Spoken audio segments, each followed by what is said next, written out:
জয় বাংলা স্লোগানটা বলা হচ্ছে ওইটা বাংলাদেশের। জয় বাংলা স্লোগান বাংলাদেশের? আমার ভাষা বাংলা, আমি আমার ভাষার নামে জয়ধ্বনি দিতে পারবো না, আচ্ছা মেনে নিলাম। বিজেপি কি বলছে? সোনার বাংলা করবো বলছে, তো সব নেতারা বলছে। আপনি একটু বিজেপি নেতাদের জিজ্ঞাসা করবেন সোনার বাংলাটা কোন দেশের গান? বাংলাদেশের জাতীয় সঙ্গীত কি? আমার সোনার বাংলা আমি তোমায় ভালোবাসি। বাংলাদেশের জাতীয় সঙ্গীতকে তোমরা পোস্টার করে বলছো সোনার বাংলা করবো, আপত্তি নেই। আমরা জয় বাংলা বললে বাংলা মানে বাংলাদেশের স্লোগান, তাহলে জেপি নাড্ডা জয় বাংলা বললো কেন? মৎস্যজীবীদের সম্মেলনে এসে দক্ষিণ 24 পরগনায় আপনি জিজ্ঞাসা করবেন। শুভেন্দুকে বলতো নারদার ঘুষখোর, মুকুলকে বলতো সারদার সম্রাট, তো শোভন চট্টোপাধ্যায়কে বলতো দেখেছো তোয়ালেতে মুড়িয়ে টাকা নিচ্ছে। আজকে কোনো দোষ নেই, কারণ আজকে তোয়ালে গোয়ালেতে চলে গেছে।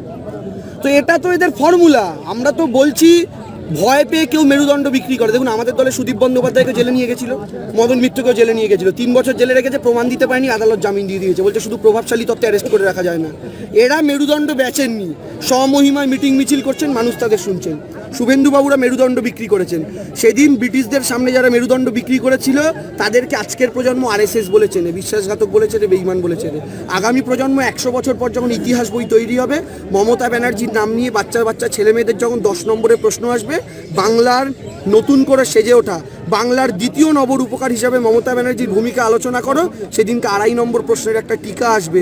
সেই ভূমিকার পেছনে গদ্দার ও মির্জাফর রূপে শুভেন্দু অধিকারী, মুকুল রায়ের ভূমিকা আলোচনা করো, সেটা কিন্তু তারা নেগেটিভ ক্যারেক্টার হিসাবে গণ্য পাবে। আচ্ছা দাদা, একটা কোশ্চেন মানে রয়ে যাচ্ছে, 5 মিনিট টাইম নিচ্ছে আপনার আমি, যে লকডাউনের সময় প্রত্যেকটা চালের বস্তায়, রেশনে যখন চালগুলো এসছে, চালের বস্তার উপরে তৃণমূল কংগ্রেসের ছবি পাওয়া গেছে। আমাদের কাছে বিভিন্ন ফুটেজ ছিল, তো এই চালটা কোথা থেকে আসছে? কেন্দ্র থেকে আসছে না রাজ্য থেকে? তৃণমূল কংগ্রেসের সিম্বল বলছেন না? বাজারে চাল কিনতে পাওয়া যায় না?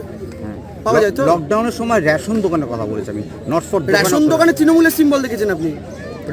বস্তার মধ্যে, রেশন দোকানে বস্তার মধ্যে তৃণমূলের সিম্বল দেখেছেন?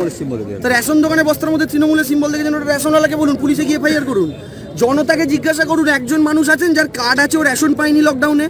একটা মানুষ বলবে আপনি পেয়েছেন? আপনার বাড়ির লোক পেয়েছে? পেয়েছে তো, তা আপনিই পেয়েছেন।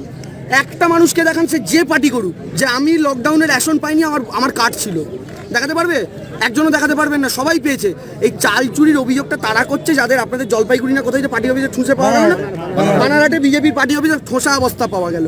আর দাদা, কেন্দ্রীয় সরকার ছত্তিশগড়ের গুদামে থাকা 17-18 সালের পচা চাল পাঠিয়েছিল, পুরানো চাল। আর মমতা ব্যানার্জি বর্ধমানের এ গ্রেড কোয়ালিটির চাল দিয়েছেন সবাইকে।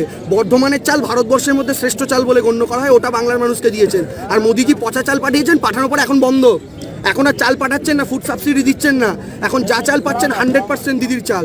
আর কেন্দ্রীয় সরকার যে বলে না আমরা চাল দিই, জিজ্ঞাসা করুন ওনারা কত কোটি মানুষকে দেন, আর দিদি কত কোটি মানুষকে দেন।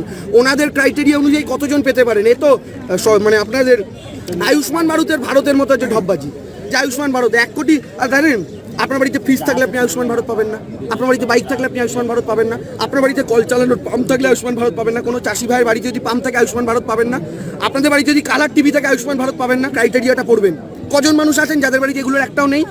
কত পেতে পারে বাংলার মানুষ? আয়ুষ্মান ভারত 1 কোটি 12 লাখ ম্যাক্সিমাম। এই ক্রাইটেরিয়া মিললে এদের মধ্যে অনেক লোক পাবেন না। দিদির স্বাস্থ্যসাথী কজন পাবেন?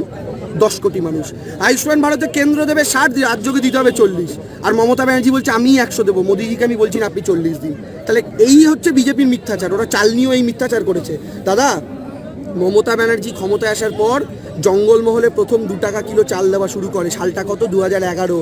মোদিজি না তখন গুজরাটের মুখ্যমন্ত্রী, প্রধানমন্ত্রী তিনি হবেন এটা উনি কেন, ওনার 14 গোষ্ঠী কেউ জানতো না।